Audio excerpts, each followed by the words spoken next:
अस्सलाम वालेकुम प्यारे बच्चों, कैसे हैं आप सब। उम्मीद करती हूँ कि आप सब खैर व आफ़ियत से होंगे। आप देख रहे हैं हमारा चैनल उर्दू कहानियाँ और आज मैं आपको सुनाने जा रही हूँ बादशाह और वफ़ादार तबीब की कहानी। इसलिए अभी से ही आप हमारे चैनल को सब्सक्राइब कर लें और अगर वीडियो अच्छी लगे तो इसको लाइक और अपने दोस्तों के साथ शेयर भी करें। तो चलें कहानी सुनते हैं। बादशाह और वफ़ादार तबीब। किसी मुल्क में एक रहमदिल और आदिल बादशाह हुकूमत करता था। उसकी रहमदिली और इंसाफ पसंदी के चर्चे मुल्क भर में आम थे। राया भी अपने बादशाह से बहुत खुश थी। मुल्क में अमनो अमान का दौर दौरा था। लोग हंसी खुशी दिन गुजार रहे थे कि एक दिन अचानक बादशाह के सर में दर्द उठा। दर्द इतना शदीद था कि वो सर पकड़कर अपने बिस्तर पर लेट गया।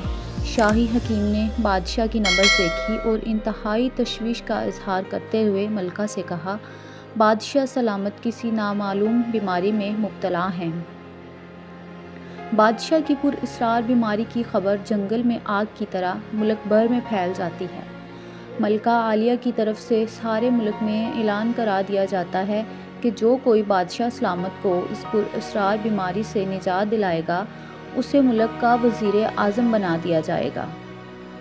वज़ीर ख़ज़ाना बादशाह से शदीद हसद रखता था और ख़ुद बादशाह बनना चाहता था। एक साजिशी टोला उसके साथ था।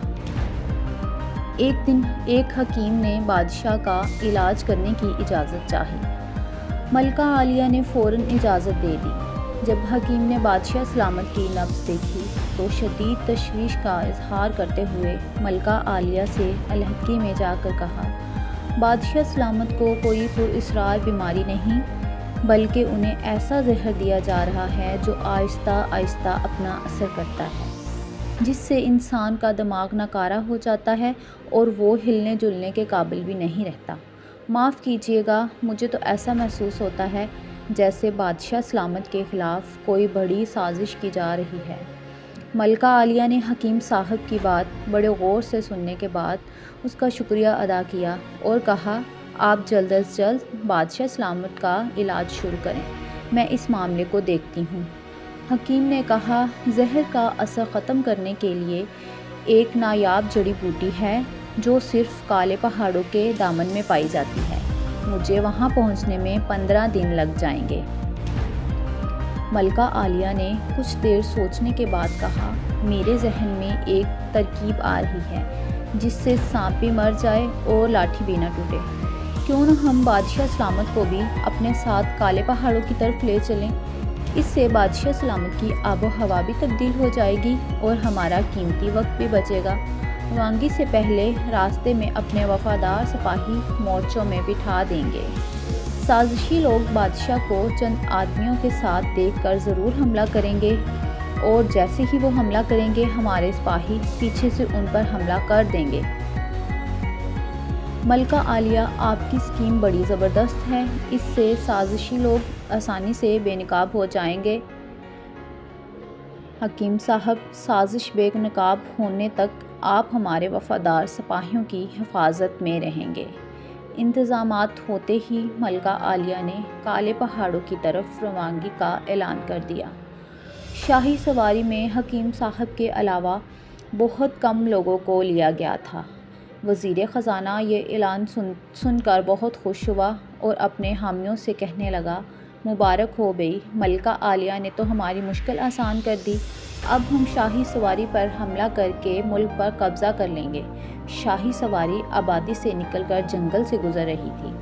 वज़ीर ख़ज़ाना के एक जासूस ने, जो शाही सवारियों में ही शामिल था, मौका पाते ही लाल रंग के गुब्बारे फ़ज़ा में छोड़ दिए। वज़ीर उसी इशारे का मुंतज़र था। उसने फ़ौरन अपने लश्कर को गुब्बारे की सिमत बढ़ने को कहा। थोड़ी देर बाद ही वज़ीर ख़ज़ाना और उसके साथ शाही सवारी को चारों तरफ से घेरने लगे। अभी वो ठीक से शाही सवारी का जायज़ा भी न ले पाए थे कि उन पर चारों तरफ से तीर बरसने लगे।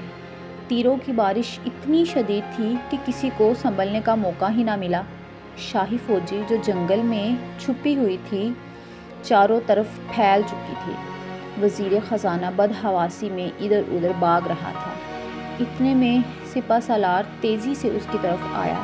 اسے دیکھتے ہی وزیر خزانہ معافی مانگنے لگا۔ مجھے معاف کر دو، مجھ سے بہت بڑی غلطی ہو گئی۔ سپہ سالار نے کہا، فی الحال تو عوام کا فیصلہ سن لو۔ مطلوبہ بوٹی حاصل کر کے شاہی لشکر دوبارہ شہر میں داخل ہوا۔ عوام نے وزیر خزانہ کو پکڑ کر اس کے منہ پر کالک ملی اور گدھے پر سوار کر کے پورے شہر کا چکر لگوایا تاکہ بغاوت کرنے والے کو عبرتناک انجام پورا ملک دیکھ لے۔ اسی طرح حسد کی آگ میں جلنے والا وزیر خزانہ خود اپنے کھودے ہوئے گڑھے میں جا